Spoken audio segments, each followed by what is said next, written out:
Drama serial मनमर्जी की आने वाली एपिसोड में दिखाया जाएगा कि मंशा के बुरे दिन शुरू होने वाले हैं, क्योंकि सीरत को डॉक्टर शुजा और मंशा की शादी के बारे में पता चल जाता है और वो डॉक्टर शुजा से मिलने पहुंच जाती है और पूछने जाती है, आखिर तुमने मुझे धोखा क्यों दिया। तो डॉक्टर शुजा बोलता है, मैं तुमसे ही मोहब्बत करता हूँ, पता नहीं मुझे क्या हो गया था कि मैंने मंशा से शादी कर ली, लेकिन तुम्हारी मेरी जिंदगी में अब भी वही जगह है और वही मकाम है। लेकिन मंशा ने मेरे साथ जबरदस्ती की थी। तो सीरत वहां से चली जाती है, लेकिन डॉक्टर शुजा टेंशन में आ जाता है कि अब क्या होगा। जब मेरे दादा को पता चल जाएगा हमारे रिश्ते के बारे में तो वो क्या करेंगे।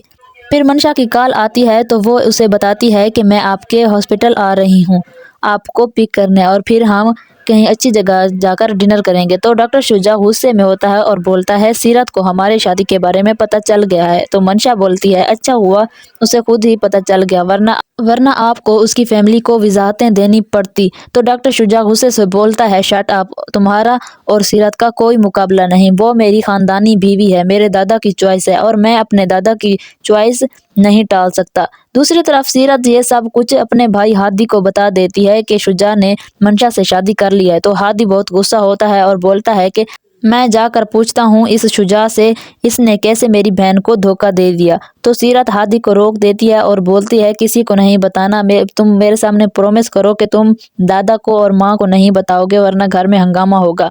बस मेरी रुखसती तक तुम इंतजार कर लो, इसके बाद बता देना। तो हादी गुस्से से बोलता है, सीरत तुम पागल तो नहीं हो गई, सब कुछ जानने के बावजूद भी उसके साथ इस घर से रुखसत होगी।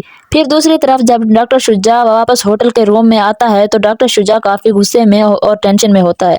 तो मंशा बोलती है, एक ना एक दिन तो इस रिश्ते के बारे में सबको पता चलना ही था, तुम इतना डर क्यों रहे हो। तो डॉक्टर शुजा बोलता है, मुझसे बहुत बड़ी गलती हो गई तुमसे शादी करके। तो मंशा बोलती है, अगर इतनी ही मोहब्बत करते थे अपनी बीवी से तो मुझ में कभी भी इन्वॉल्व ना होते। तो डॉक्टर शुजा बोलता है, तुम जिस जिंदगी के लिए आई हो मेरे पीछे, वो ज्यादा दिन रहने वाली नहीं, उसका इख्तिताम आने वाला है।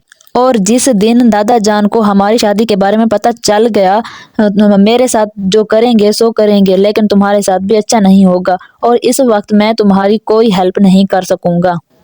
तो मंशा बोलती है, क्या वो वाकई इतने जालिम इंसान हैं।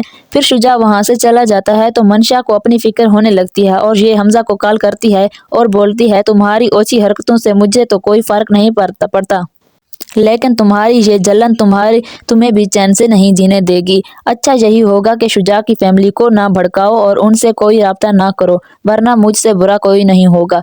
तो हमजा बोलता है, मुझे तुम्हारी जिंदगी से कोई लेना देना नहीं, और कॉल काट देता है।